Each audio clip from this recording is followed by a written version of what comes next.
शुक्रिया मोहतरम चेयरमैन साहब, आपने मुझे बोलने का मौका दिया। मैं Jammu Kashmir reservation amendment bill और Jammu Kashmir reorganisation amendment bill की मुखालिफत में खड़ा हूं सर।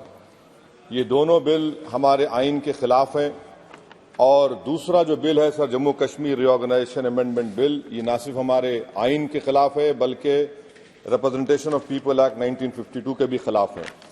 सर यहाँ पर क्योंकि वक्त बहुत कम है, मैं इस कम वक्त में इस ऐवान के सामने इस बात को रखना जरूरी समझता हूं कि जिसमें कहा गया कि डिस्प्लेस पर्सन का जो डेफिनेशन दिया गया है, इसमें मैं हुकूमत से जानना चाहता हूं कि क्या यह बात सच नहीं है कि 1989 में कारण में, करना में, पूंछ में, रजौरी में जब फौज हमारी वहां पर गई थी तो 28 गांव के लोग हमारी वतन अजीज की सरजमीन छोड़कर पड़ोसी मुल्क में चले गए और आज तक 2001 का सेंसस, 2011 का सेंसस ये कहता है कि अनइनहैबिटेटेड गांव है।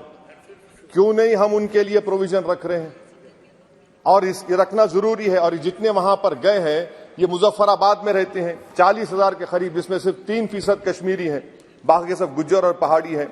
इन्होंने हमारी फौज को जमीन दी और आप उनको भूल रहे हैं और सिर्फ उन्हीं लोगों के लिए प्रोविजन रख रहे हैं जो इनको आप नजरअंदाज कर रहे हैं। दूसरी बात यह है सर कि आप नॉमिनेशन करेंगे, नामजद करेंगे। कौन नामजद करेगा? एक अवाम की मुंतखबशुदा हुकूमत की सिफारिश पर एलजी नॉमिनेट करेगा, नामजद करेगा, या फिर दिल्ली से नामजद करेंगे? तो आप यहां से कंट्रोल कर रहे हैं। ये तो आइन के खिलाफ है। आप तो जमहूरियत को सबवर्ट कर रहे हैं। अवाम का जो मैंडेट है, फैसला सबवर्ट करने की कोशिश कर रहे हैं। और तीसरी बात सर, मैं ये जानना चाह रहा हूं कि आखिर क्या वजह है कि आप ये रिजर्वेशन क्यों करना चाह रहे हैं कश्मीरी पंडित के लिए? नाम तो लीजिए कश्मीरी पंडित का आप। और अगर आप ये करना चाह रहे हैं तो बताइए सिक्योरिटी थ्रेट कश्मीर में है या नहीं है? आप कहते हैं कि कोई सिक्योरिटी थ्रेट नहीं है। जब सिक्योरिटी थ्रेट नहीं है तो फिर आप नॉमिनेशन क्यों करना चाह रहे हैं? आखिर क्यों आप 370 निकालने के बाद वहां पर हर महीना पाकिस्तान से दहशतगर्द आकर श्रीनगर में गोली मारते हैं, राजौरी में मारते हैं, हर महीना 5-5 लोग मरते हैं, कैप्टन मरता है, हवलदार मरता है, लेफ्टिनेंट कर्नल मरता है, तो आपका कौन सा नॉर्मलसी रेस्टोर किया? कुछ रेस्टोर नहीं किया आप। लोग, हमारे सिपाही मर रहे हैं मगर आप बाजा बजा रहे हैं कि अमन हमने कायम कर दिया 370 को निकालकर। सर जम्मू के डोगरा लोगों का बहुत बड़ा नुकसान आपने कर दिया। 112 राइस मिल थे, अब सिर्फ 6 राइस मिल बचे हुए हैं। बताइए आपने कौन सा बड़ा तीर मार दिया 370 निकालकर? पूरा पंजाब से लोग आकर जम्मू को टेक ओवर कर रहे हैं। वहां का पॉलिटिकल इक्विलिब्रियम आपने डिस्टर्ब करके रख दिया। चेंबर ऑफ कॉमर्स के रोज लोग रहे, सेक्रेटेरिएट आप मुंतकिल करते थे अभी विंटर में, पूरा जम्मू की इंडस्ट्री को आपने बर्बाद कर दिया, पूरे होटल खाली हैं। तो और आखिरी बात सर, मैं हुकूमत से जानना चाह रहा हूं कि एक आपके इंडस्ट्रियल एस्टेट में एक कमरा आपने बनाया है क्या? बताइए भाई, अंबानी साहब है, अदानी साहब है, टाटा साहब है, सब है, आपने एक कमरा नहीं बनाया वहां पर। एमओयूज तो करोड़ों रुपए के हो गए। आपने ख्वाब तो इतने दिखाए मगर वो बेचारे वो ख्वाब तो पूरे नहीं होते कश्मीर के लोगों के लिए।